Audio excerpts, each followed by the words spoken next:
Pleasure of Allah is today's topic, and this is one of the things which matters most in life.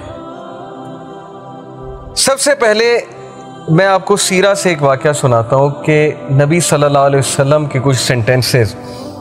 Taif का वाक़या तो आप सब ने सुना है, बहुत मशहूर वाक़या है कि अल्लाह के नबी सल्लल्लाहु अलैहि वसल्लम ताइफ में दावत देने जाते हैं और वहाँ उनके अपने लोग, अपने से मुराद है अरब नेशन, यानी अपनी कौम ठुकराती है, पत्थर पड़ते हैं रसूलुल्लाह सल्लल्लाहु अलैहि वसल्लम को, ज़ख्मी होते हैं, लहूलुहान होते हैं और बच्चे नबी सल्लल्लाहु अलैहि वसल्लम के पीछे पड़ते हैं, मजनून कहते हैं, पागल कहते हैं, नारे लगाते हैं, पीछे से पथराव करते हैं। यानी सोचे मासूम बच्चे जिनको नहीं पता सही और गलत क्या है, वो नबी सल्लल्लाहु अलैहि वसल्लम को इस तरह से टॉन्ट करते हैं बिकॉज उनके चीफ्स ने उन्हें बहकाया, जो भी किया।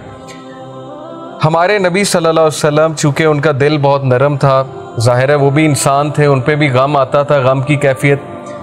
तो हम में से बहुत कम लोग को यहाँ तक तो पता है कि ताइफ में पत्थर पड़े, लेकिन शायद हमें वो एपिसोड नहीं पता कि उसके बाद रसूलुल्लाह सल्लल्लाहु अलैहि वसल्लम कहाँ गए थे। तो अल्लाह के नबी सल्लल्लाहु अलैहि वसल्लम एक दरख्त के नीचे बैठे, अफसुर्दा होके, बहुत अफसुर्दा होके, और फिर हमारे नबी ने कुछ दुआ की और वो दुआ के कलिमात मैं आपके सामने आज रखूँगा। और उस दुआ में एक सेंटेंस है जो दिल हिला देने वाला सेंटेंस है।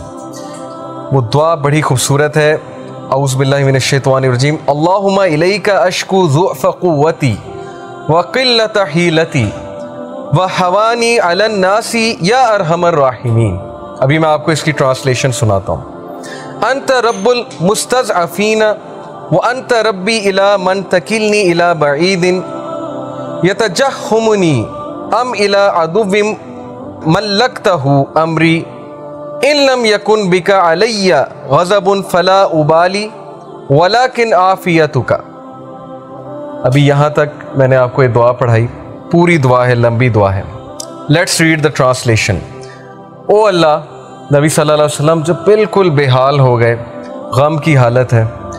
सो ये दिल से निकलने वाली बात है। जब इंसान, मैंने आपको बताया था कि गम से बहुत ज़्यादा गम उसके दिल में होता है, स्पेशली जब देखिए ना अपने लोग इस तरह से ट्रीट करें, जिनके साथ 40 साल गुजारे हैं, जो जानते हैं सादिक हैं, ये अमीन है, उसके बावजूद ऐसा रवैया आए।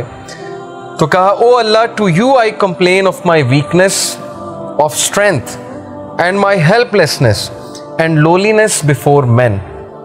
ए अल्लाह, मैं आपसे कंप्लेन करता हूँ और मैं किसके पास जाऊँ? मैं आपसे शिकायत करता हूँ। किस चीज़ की? अपनी वीकनेस की, अपने ज़ोफ़ की, एंड माई हेल्पलेसनेस, और मैं हेल्पलेस हो चुका हूँ, और humiliation before man, loneliness before man. ये लोग जो हैं, जो कल मुझे सलाम किया करते थे, जो कल जो है वो इतना इज्जत किया करते थे, जैसे ही मैंने कलमे का नाम बुलंद किया, आपका नाम बुलंद किया, तो आज यही लोग जलील करने पे उतर आए हैं। You are the most merciful and lord of those who are humble and weak and you are my lord. और फिर नबी सल्लल्लाहु अलैहि वसल्लम ने कहा, to whom do you leave me? अल्लाह, तू मुझे किसके हाल पे छोड़ता है? ये शिकायत है, लेकिन ये वो वाली शिकायत नहीं है जिसमें तकदीर को चैलेंज कर दिया। ये जैसे एक किसी से आपको मोहब्बत हो, आप उससे अपनी वीकनेस की शिकायत करते हैं ताकि वो आपसे सिंपथाइज करे। तो नबी सल्लल्लाहु अलैहि वसल्लम कहते हैं, to whom do you leave me? आप किस पर मुझे छोड़ते हैं? To a distant person who receives me with hostility? क्या आप मुझे उस शख्स के हाल पे छोड़ते हैं जो मेरे साथ हॉस्टाइल है? यानी ताइफ की बात हो रही है। क्या आप ताइफ वाले लोगों के हाल पे मुझे छोड़ते हैं? और to an enemy whom you have given power over me? या उस दुश्मन के हाल पे मुझे छोड़ते हैं जो इस वक्त मुझसे पावरफुल है? अबू लहब की बात हो रही, यानी अपने चचा की बात कर रहे हैं कि वो इस वक्त मेरे पे हावी हुआ है और वो लोग मुझे निकालने पे तुले हुए हैं मक्का से। तो क्या आप उनके हाल पे मुझे छोड़ देंगे? ये बिल्कुल इसी तरह है जैसे आप किसी से मोहब्बत करें और उनको ये कहें कि आप मेरी मदद क्यों नहीं कर रहे, क्या आप मुझे छोड़ देंगे इस तरह से? तो ये एक बहुत ही मोहब्बत भरी कंप्लेंट है रसूलुल्लाह सल्लल्लाहु अलैहि वसल्लम की। और फिर अगला सेंटेंस जो मैं आपको आज सुनाना चाहता हूँ, oh my lord, as long as you are not displeased with me then nothing else matters. खत्म। कि ए अल्लाह, जब तक तू मुझसे राजी है तो फिर कुछ और मैटर नहीं करता, फिर ये सब कुछ कबूल है। पहले कंप्लेन की, अब तरीका देखिए रसूलुल्लाह सल्लल्लाहु अलैहि वसल्लम की दुआ का। पहले अपनी वीकनेस जाहिर कर दी, पहले जो है वो अल्लाह ताला को सब कुछ बता दिया और उसके बाद कहा कि नहीं अल्लाह, जब तक आप मुझसे डिस्प्लीज नहीं हैं तो फिर कुछ और मैटर नहीं करता। तो ये है वो फ़लसफ़ा जो आज हम डिस्कस करने आए हैं कि ज़िंदगी में जब तक अल्लाह राज़ी है तब तक ज़िंदगी सेट है। जब अल्लाह नाराज़ है तो बस समझें कि हमारा बुरा टाइम शुरू हो गया। अब हमारा क्राइटेरिया ये है, हमारा लॉस ये है कि नहीं फ़लाना इंसान हमें छोड़ गया तो बस ज़िंदगी ख़त्म हो गई। तो मैं मानता हूँ नेचुरल है, ज़ाहिर है इंसानों से हमें एक्सपेक्टेशंस लग जाती हैं, इंसानों से दिल लग जाता है। जब कहीं ज़ाहिर बात नहीं बनती, कोई दोस्त छोड़ जाता है, कोई रिश्तेदार छोड़ जाता है, कोई रिश्ता टूट जाता है वगैरह वगैरह, दुख तो होता है।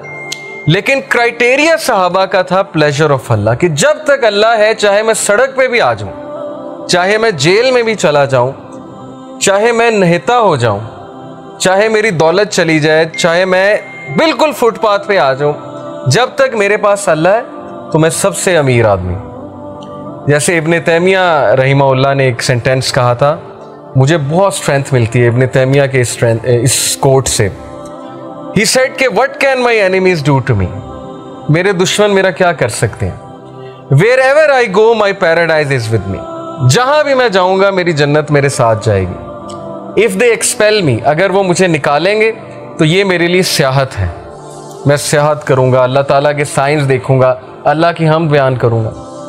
इफ दे कन्फाइन मी, अगर वो मुझे जेल में बंद करते हैं, that is solitude to me, तो फिर मुझे मौका मिल जाएगा अल्लाह की इबादत करने का, मैं सॉलिट्यूड में आ गया।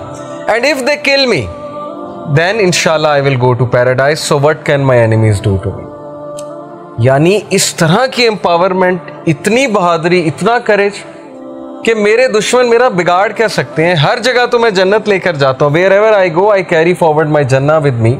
निकाल देंगे वो सियाहत है, जेल में बंद कर देंगे वो सॉलिट्यूड है, और कत्ल कर देंगे तो वो शहादत है।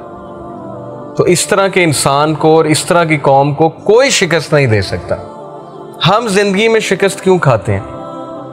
क्योंकि हमारा क्राइटेरिया अल्लाह का प्लेजर नहीं है, हमारा क्राइटेरिया लोगों का प्लेजर है। फलाना मुझसे कितना खुश है, फलाना मुझसे जो है पता नहीं राज़ी है कि नहीं है। हालांकि लोगों को राज़ी करने में कोई मज़ायका नहीं है, कोई मसला नहीं है, बल्कि हदीस में आता है कि जो कोई अल्लाह की मखलूक को खुश करता है अल्लाह उससे खुश होता है, लेकिन not on the expense of displeasing अल्लाह सुब्हानहू व तआला। ये फ़लसफ़ा है असल में। तो जब उस ज़ात को छोड़ के हम लोगों के पीछे भागेंगे, उस ज़ात को भुला के हम लोगों के आगे हाथ फैलाएंगे, हालांकि हमें अल्लाह ताला का पता नहीं कि अल्लाह ताला की पावर क्या है। मैंने आपको लास्ट लेक्चर में भी अल्लाह ताला की पावर के बारे में बताया था कि दिलों का कंट्रोल अल्लाह के हाथ में। अल्लाह चाहेगा किसी का दिल फेर देगा हमारे लिए, चाहेगा उसके दिल में मोहब्बत शफकत भर देगा, चाहेगा उसके दिल में हमसे दूरी, हमसे नफरत भर देगा। ये अल्लाह ताला के कंट्रोल में है। तो इसलिए हमारी पर्सनैलिटी की वीकनेस की वजह कि we depend on the people, we depend on everyone other than अल्लाह सुब्हानहू व तआला। So Prophet sallallahu alaihi wasallam said कि as long as you are not displeased with me, then nothing else matters। जब तक अल्लाह आप राजी हैं तब तक हर चीज़ सेट है। इसलिए देखिए अभी से ये माइंड सेट बना लीजिए। जॉब नहीं है, ज़िंदगी में कोई मुश्किल चल रही है, ज़िंदगी में कोई डिफ़िकल्टी आ गई है, जब तक इक्वेशन में अल्लाह है, जब तक आपका ताल्लुक़ अल्लाह के साथ है, कुछ नहीं गया। नथिंग इज़ अ लॉस, कोई लॉस नहीं है। ये दुनिया के लॉस आर नथिंग। लेकिन अल्लाह चला गया, अल्लाह इक्वेशन से आउट है, तो फिर ये सबसे बड़ा लॉस। अब ये सौदा फिर आपने खुद करना है। यही तो ज़िंदगी है असल में, कि हम किस चीज़ को प्रेफर करते हैं, किस चीज़ को नेगेट करते हैं, निगलेक्ट करते हैं, वगैरह वगैरह।